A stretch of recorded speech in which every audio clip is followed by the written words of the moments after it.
नमस्कार मित्रों। उड़ीसा से एक मामला सामने आया है जो आपको हिला देगा और सिस्टम पर गुस्सा दिलाएगा। 70 साल की उम्र में जब बुजुर्ग चलने में असमर्थ होते हैं और उस उम्र में 300 किलोमीटर का सफर एक बुजुर्ग को रिक्शे से करना पड़े और रिक्शे पर उसकी बीमार पत्नी बैठी हो, तो आप समझ सकते हो वो सफर कितना पीड़ादायक रहा होगा। दरअसल उड़ीसा के संबलपुर मोदीपाड़ा से बाबूराम लोहार नाम का एक बुजुर्ग जिसकी उम्र 70 साल है, उसकी पत्नी को जो है नवंबर महीने में जो है लकवा मार गया था। उसकी पत्नी को जो है वो मेडिकल कॉलेज कटक के लिए रेफ़र कर दिया जाता है।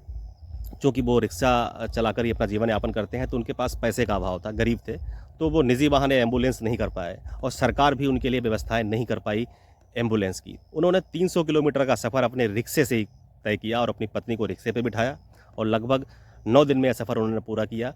डेली वो 30 किलोमीटर चलते थे, रात्रि में आराम करते थे और दिन में सफ़र करते थे और उसके बाद उन्होंने अपनी पत्नी का ट्रीटमेंट कराया। उसके बाद फिर किस्मत उनके साथ एक खेल खेलती है। जब वो रिक्शे से अपनी पत्नी को बिठाए जा रहे होते हैं, तब एक कोई वाहन ओवरटेक करता है, इससे उनके रिक्शे का एक्सीडेंट हो जाता है, जिससे उनकी पत्नी गिर जाती हैं, उनके सिर में चोट आती है। हालांकि नॉर्मल चोट थी। स्थानीय अस्पताल में उनका ट्रीटमेंट कराया जाता है और तुरंत छुट्टी मिल जाती है। उसके बाद वो फिर वापस रिक्शे से ही अपने गाँव के लिए रिटर्न निकल पड़ते हैं।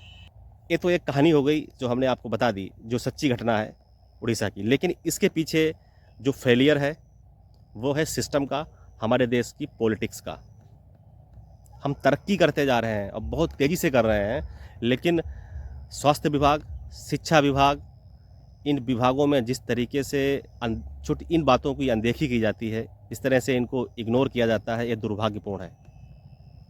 उड़ीसा में नवीन पटनायक जी लगभग 24 से 25 साल जो है लगातार मुख्यमंत्री रहे हैं और इस दरमियान उन्होंने विकास किया है, तो वो विकास कहाँ गया?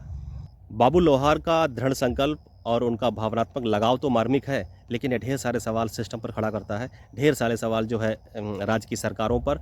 और वो बोलते हैं ना कि भ्रष्टाचार की भेंट चढ़ता जा रहा है ये देश। हर राज्य का हाल वही है, सिर्फ उड़ीसा की बात नहीं है। आपने कई राज्यों की इस तरह के वीडियोस देखे होंगे कि वो जो है एम्बुलेंस ना मिलने पर डेड बॉडी को सर पे रख लिया या साइकिल पे रख लिया या फिर वहाँ रख के बिलखते रहे।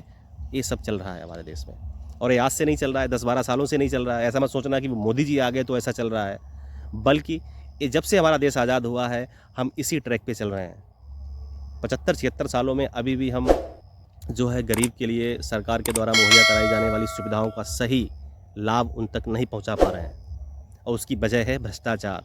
बीच में लीकेज को जब तक ख़त्म नहीं करोगे, कुछ हो नहीं सकता है। जब तक आप लोग खुलकर इनका विरोध नहीं करोगे, जब तक आप लोग इस तरह के सवाल नहीं खड़े करोगे, कोई नेता मंत्री अच्छा काम करता है उसकी तारीफ़ होनी चाहिए और अगर गलत कार्य होते हैं, अगर अनदेखी की जाती है, तो उसका विरोध भी किया जाना चाहिए, आवाज़ उठानी चाहिए और इस तरह के लोगों का समर्थन भी करना चाहिए जो इस तरह की बात करते हैं। भले ही आपको लगे कि ये एक प्रेम कहानी है, एक अनूठा उनका पति पत्नी के बीच समर्पण भाव है, ठीक है, निश्चित तौर पर उन्होंने अपनी पत्नी के लिए एक मिसाल पेश की है जो समाज के लोगों के लिए एक प्रेरणादायी है। लेकिन साथ ही साथ इस सवाल सरकार से और उन नेताओं को कटघरे में भी खड़े करते हैं। यह घटना भले ही आपको लगे कि अट्टू प्रेम की कहानी है, एक समर्पण भाव है, लेकिन ये सीधे सीधे सरकार और सिस्टम फेलियर पर सवाल खड़े करते हैं। मिलते हैं अगले वीडियो में, तब तक के लिए धन्यवाद। जय हिंद, वंदे मातरम।